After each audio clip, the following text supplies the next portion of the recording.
voru svona 1000 manns öskrandi að berja í grindverkið af því þau héldu kannski að við vorum Justin Bieber eða eitthvað.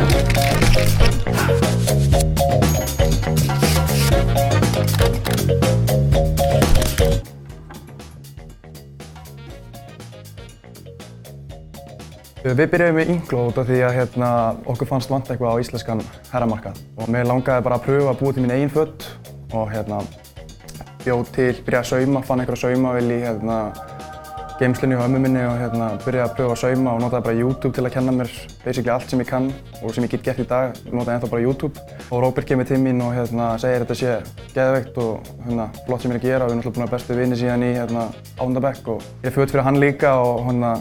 síðan bara ákveðum við í samvinningu að eða svona meira hann að segja að ég geti selt þetta. Upplifunin mín á byrjuninni var eiginlega svolítið þannig að Guðjón bankar heima hjá mér með fullan kassa af bólum sem hann var búinn að prenta á og segir við mig, herru, getum við gert eitthvað, getum við selt þetta? Og bara, ok, jú, ég er til. Svo byrjum við að prófa að selja búin til Instagram-reikning og Facebook-reikning og prófum svona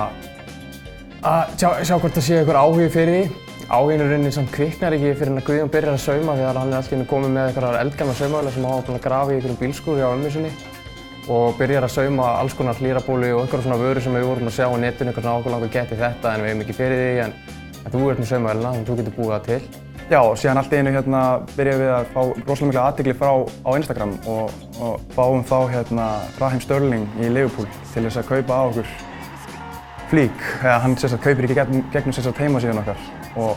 það var alveg stórt fyrir okkur sem við höldum báðum í Liverpool. Út frá því tókum við sameiginlega ákvörðun að gefa bara upp skólabekkin og fara full inn að láta drauminn okkar að Inklo að veruleika. Það var spurt okkur einn daginn hvern myndi helst vilja fá í fötin ykkar og við horfðum okkur annan og pældum í þessu og bara herðu að sjálfsögða það var Justin Bieber, náttúrulega stærsti influencerinn í þessum stíl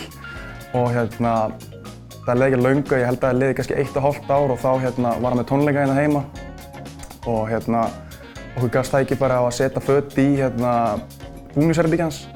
Justin Bieber var í jakkanum og var í bólunum frá okkur og eitthvað og við fengum fregnir af því.